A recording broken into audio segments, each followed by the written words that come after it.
Sometimes the loudest sounds in history are not made by cannons, nor by the roar of crowds in a stadium. Sometimes history changes course in absolute silence, with nothing more than the stroke of a pen. Welcome back. I am Maximiliano Allende. What we have just witnessed in the United States is not merely a legal update, it is a constitutional earthquake that has shattered the bedrock of a strategy that has held firm for years. The Supreme Court of the United States has delivered a judicial strike that has effectively closed the era of perceived immunity for Donald Trump. For the former president and his legal team, this is the moment they gambled everything to avoid. We are witnessing a decisive historical turning point, a scenario that very few within Trump's inner circle believed would actually manifest in reality. For years, the playbook was clear, simple, and effective: delay, appeal, obstruct. The strategy relied on the intricate, often glacial pace of the American judicial machinery to consume the clock, pushing any real accountability past the horizon of the next election. But as of this morning, that clock hasn't just run out, it has been smashed to pieces. The highest court in the land did not issue a 1,000-page treatise. They did not schedule months of oral arguments. They issued a resolution, a single line that carries more weight than volumes of legal theory. Petition denied. With those two words, the final door of recourse has been slammed shut. There are no more emergency stays to request. There are no more procedural levers to pull. The suspension of the legal process has evaporated. Donald Trump now stands at the precipice of immediate responsibility. But before we analyze the devastating mechanics of this final verdict and why sources suggest a state of total strategic shock inside Mar-a-Lago, we must understand the gravity of this moment. This is not about partisan politics. This is about the architecture of the American Republic. Let's dismantle the configuration of this ruling. Constitutional historians and legal scholars are already classifying this as the most significant repudiation of executive power in modern American history. The Supreme Court refused to hear Trump's final appeal regarding his claim of total presidential immunity. This was the Hail Mary pass, the desperate final play. The argument was absolute, that a president cannot be criminally prosecuted for any action taken while in office. Trump's lawyers bet the house on this card. They calculated that even if they lost in the lower courts, the Supreme Court, with its conservative majority, including 3 justices appointed by Trump himself, would at least grant them a hearing. A hearing means months of briefs, arguments, and deliberations. It would mean time. Instead, the justices dismissed the case instantly. They didn't just say no, they validated the lower court's ruling without hesitation. That ruling stated with crystal clarity that a former president is not a monarch. He does not wear a crown that shields him from the penal code of the United States. He must answer to the law, just like any ordinary citizen. This is what makes the situation so explosive, the speed. Usually, when the Supreme Court denies a case, there is a procedural grace period, a pause, before the mandate is returned to the lower courts. But in a move that has stunned legal analysts across the spectrum, the Supreme Court ordered the judgment to take effect immediately. In legal terms, immediately means right now. The pause button that had frozen the federal criminal cases has been released. Special Counsel Jack Smith has been given the green light to proceed without a second of delay. The legal barrier has breached and the floodwaters are rising all at once. Donald Trump woke up believing he had months to maneuver. He will go to sleep tonight knowing that jury selection could theoretically begin within days.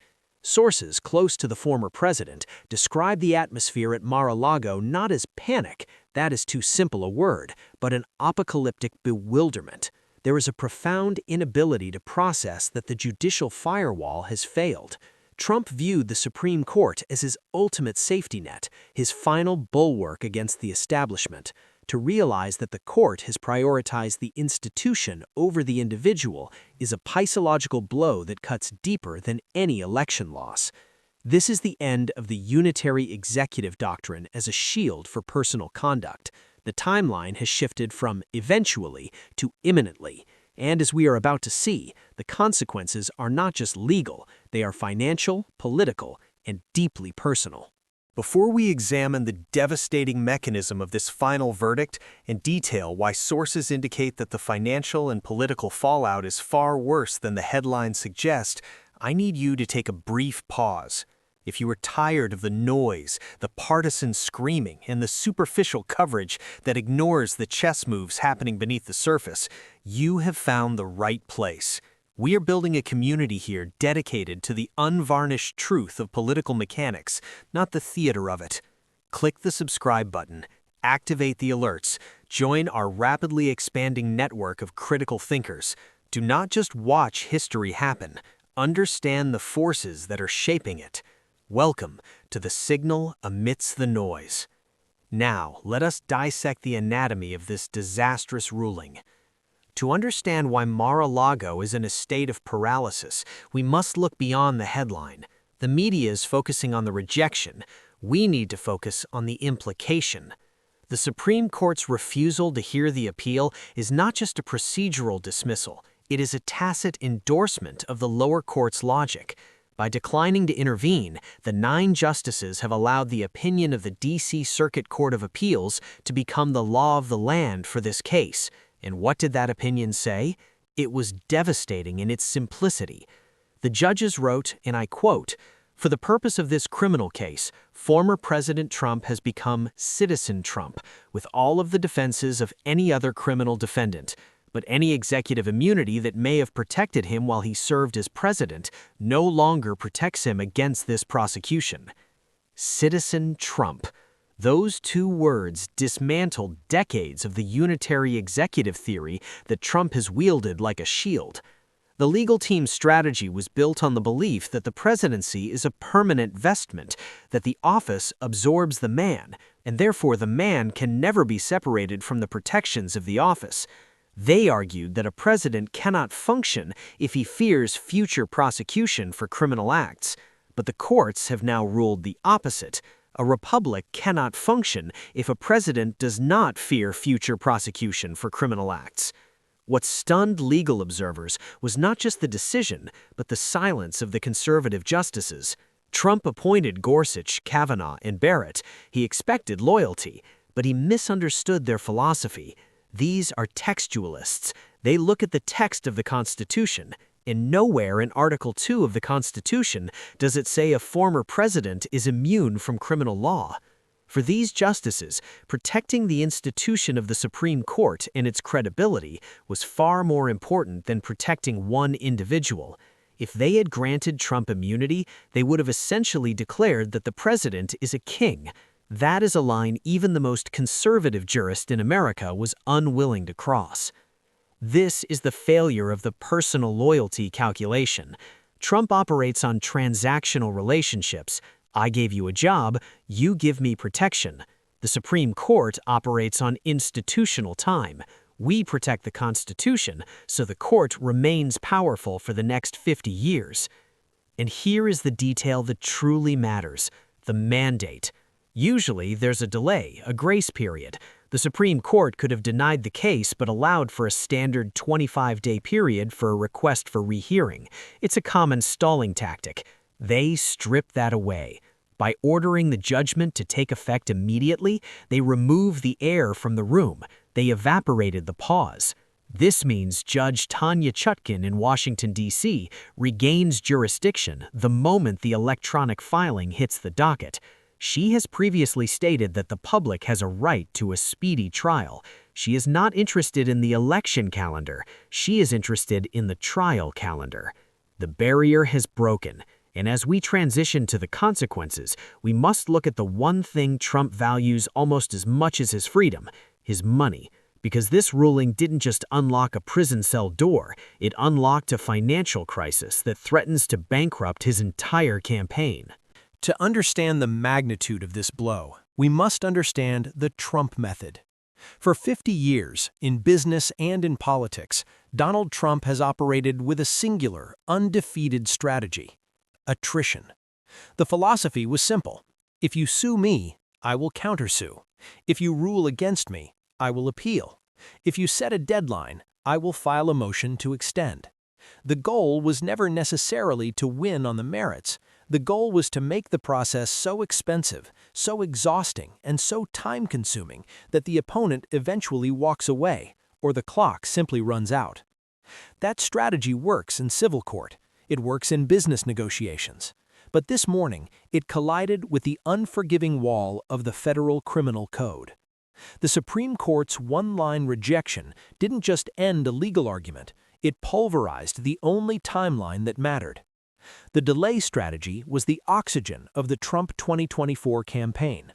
The plan was explicit: push the trial past November 5th.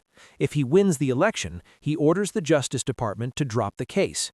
If he loses, he negotiates from a position of political martyrdom. But now, the oxygen has been sucked out of the room. Sources from within the legal team describe a scene of chaos. The lawyers are being blamed for a failure that was not tactical, but structural. There is no legal argument that can force the Supreme Court to save you when they have decided not to. We are now looking at the inevitable collision of two worlds, the campaign trail and the defendant's bench. Think about the logistics. A federal criminal trial requires the defendant's presence every single day, Monday through Friday, 9 a.m. to 5 p.m. Trump woke up today planning rallies in Pennsylvania, Michigan, and Wisconsin, the vital blue wall states. Instead, he is now staring at a calendar that will likely shackle him to a courtroom in Washington, D.C. for 6 to 8 weeks during the absolute peak of the election cycle. You cannot campaign for the presidency from a defense table. You cannot hold rallies when you are listening to testimony about your own alleged crimes. The split-screen reality is a political consultant's nightmare. While Joe Biden is cutting ribbons or holding town halls, the Republican nominee will be seen entering and exiting a courthouse, surrounded not by adoring fans, but by U.S. Marshals. The narrative control has been lost. Until now, Trump controlled the microphone. He could spin the indictments as witch hunts on Truth Social. But inside a federal courtroom, there are no cameras. There is no Truth Social. There is only the judge, the rules of evidence, and the jury. He cannot interrupt. He cannot walk out. He loses his greatest power, his voice. The zombie campaign is a term some analysts are beginning to whisper, a campaign that continues to move, continues to raise money, but is internally dead because its candidate is physically and legally incapacitated by the judicial process. And this brings us to the most dangerous pivot point. When a strategist realizes they cannot win by delay, they must switch to winning by disruption. We should expect the legal motions to stop being about constitutional law and start being about chaos. Attempts to fire lawyers, attempts to disqualify the judge, attempts to taint the jury pool. But Judge Chutkan has anticipated this. The system is bracing for impact. However, the strategic collapse is only half the story. As the legal walls close in, they are squeezing something else: the bank account. The delay strategy was expensive, but the defense strategy is ruinous. In politics, ideology motivates the voters, but money motivates the machine. And right now, the Trump machine is facing a liquidity crisis that no amount of rhetoric can solve. This ruling triggers a brutal economic reality. Until yesterday, the fundraising emails could sell a story of hope. Help us fight this all the way to the Supreme Court. We will be vindicated. It was a powerful pitch. It promised a victory. But that story has evaporated. How do you ask a donor for millions of dollars to fund an appeal that has already been rejected? The pitch must now shift from "help me win" to "help me stay out of prison." That is a much harder sell. We are already seeing the early signs of donor fatigue. Big-ticket Republican financiers, the ones who write the six-figure checks, are pragmatic people. They treat politics like an investment portfolio. They back winners. They do not back sunk costs. They look at this ruling and they see a bad investment.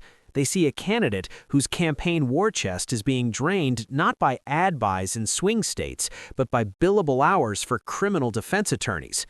The RNC, Republican National Committee, has already signaled hesitation about paying legal bills for a convicted nominee. If the money dries up, the campaign loses its ability to define the narrative. It becomes a skeleton crew. But the panic isn't just financial, it is institutional. For months, Republican leadership in the Senate and the House has had a convenient shield. Whenever a microphone was thrust in their faces asking about Trump's alleged crimes, they had a rehearsed answer. We must let the appeals process play out. Let the courts decide. It was a perfect non-answer. It allowed them to avoid defending him without attacking him. That shield is gone. The appeals process has played out. The courts have decided. Now, every senator and representative is facing a binary choice. There is no middle ground left. They are now being asked, the Supreme Court has cleared the way for the trial of a former president. Do you support the rule of law, or do you support the man accused of breaking it? We are seeing senators literally dodging reporters in the hallways of the Capitol because they do not have an answer. They are terrified of two things: angering the MAGA base and tethering their own political careers to a man who might be a convicted felon by November. George Will, the veteran conservative commentator, framed this moment perfectly when he said, "The illusion of victimhood has been shattered by the very institution conservatives revere most, the Supreme Court." The Republican Party is now staring at an existential fracture. They must decide if they are the party of law and order or the party of one man's immunity. And as they hesitate, the special counsel is preparing the witnesses who will force that choice upon them. The most dangerous person to a powerful leader is never his enemy. It is the friend who knows where the bodies are buried. For the entirety of his presidency and post-presidency, Donald Trump relied on the concept of executive privilege to keep his inner circle silent. He operated like a mob boss relying on omerta, the code of silence. He believed that his aides could not be forced to testify about their conversations with him. The Supreme Court's refusal to hear the case has effectively stripped that protection naked. The courts have ruled that executive privilege yields to the demands of a federal criminal investigation. This is the nightmare scenario for the defense team. It means that people like Mark Meadows, Mike Pence, and dozens of lower-level aides are no longer legally shielded. They are now exposed to the prisoner's dilemma.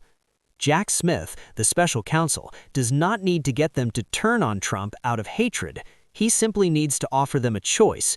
Testify truthfully about what you saw, or face obstruction charges yourself. When the umbrella of immunity closes, people tend to seek their own shelter. We are likely to see a parade of witnesses, people who were once loyalists, taking the stand to save their own futures. And this brings us to the psychological state of the defendant. Donald Trump has lived his entire 77 years on the premise that everything is negotiable. Every contract, every lawsuit, every regulation, he believed everything could be deal-made, delayed, or spun. He has never in his entire life faced a situation where the exit door is truly locked.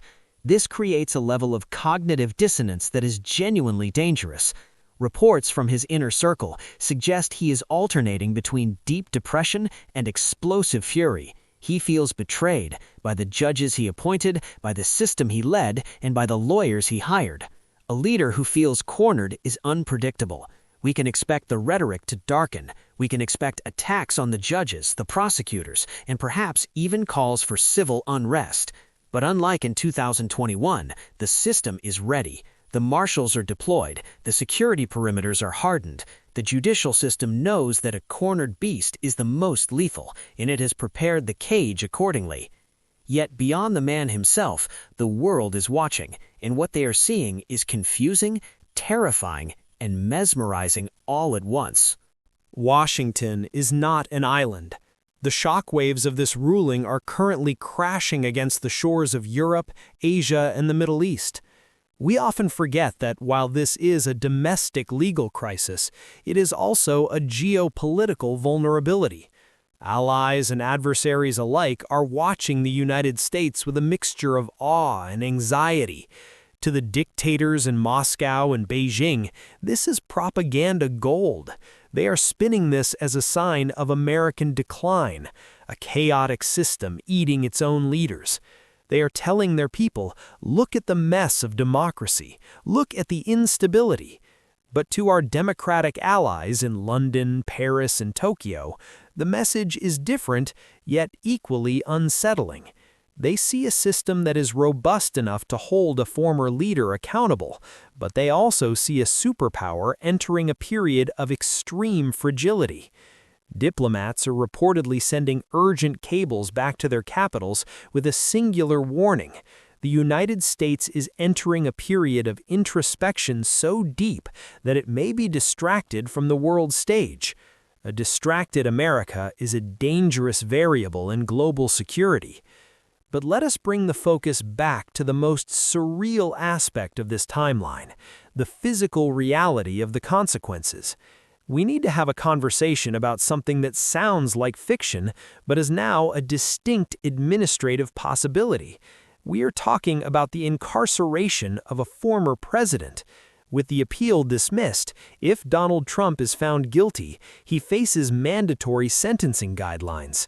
The charges, conspiracy to defraud the United States, obstruction of an official proceeding, carry prison terms, not house arrest at a golf club. Prison. This creates a logistical nightmare that has never existed in human history. Donald Trump has lifetime Secret Service protection. By law, agents must be with him 24/7 to protect his life. The Secret Service has reportedly already begun preliminary, confidential discussions with the Federal Bureau of Prisons. Think about the absurdity of that meeting. Agents are asking, how do we protect a former commander-in-chief inside a federal penitentiary? Do agents stand guard outside a cell? Do they rotate shifts in the cafeteria? It sounds impossible, but the Supreme Court has just removed the legal barrier that made it unthinkable. The media landscape is currently in a state of meltdown trying to process this. For months, pundits on CNN and Fox News operated under the assumption of delay. They built their programming schedules around a trial happening in 2025 or never. Now the scripts are being shredded. The narrative has shifted from will he be tried to when will he be sentenced. This changes the calculus for everyone. Who wants to be the vice presidential running mate for a man who might take the oath of office from a cell block? The toxicity of the ticket has just increased exponentially. The Plan B conversations among Republican elites, names like Nikki Haley or Ron DeSantis, are being quietly resurrected in back rooms. They smell blood in the water. As we reach the end of this analysis, we must address the final crumbling pillar of the Trump defense, the myth of the deep state. For years, the narrative has been that a shadowy cabal of liberals is rigging the system against him. That narrative died today. Who killed it? Not the Democrats, not Joe Biden. It was killed by 3 justices appointed by Donald Trump himself. It was killed by a conservative majority Supreme Court that looked at the Constitution and decided that the text matters more than the tribe. If the deep state controls Clarence Thomas and Samuel Alito, then the term has lost all meaning. This is not a conspiracy. It is the Constitution functioning exactly as the founders intended. It is a system of checks and balances designed to prevent exactly what Trump attempted, the accumulation of unchecked power. This is the collapse of the conspiracy theory.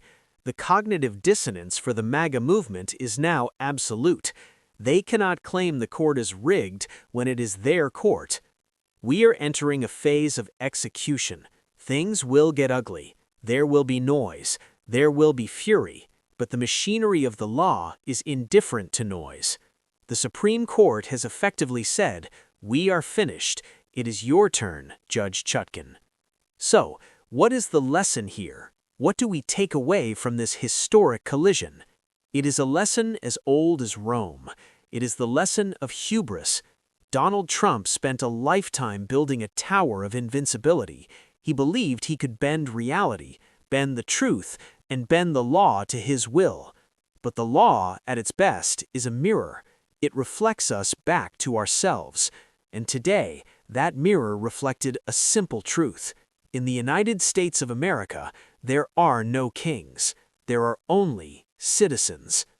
The halo of invulnerability has been pierced, and once a strong man is revealed to be mortal, once he is dragged into a court, fingerprinted, and made to sit in silence while others judge him, the spell is broken.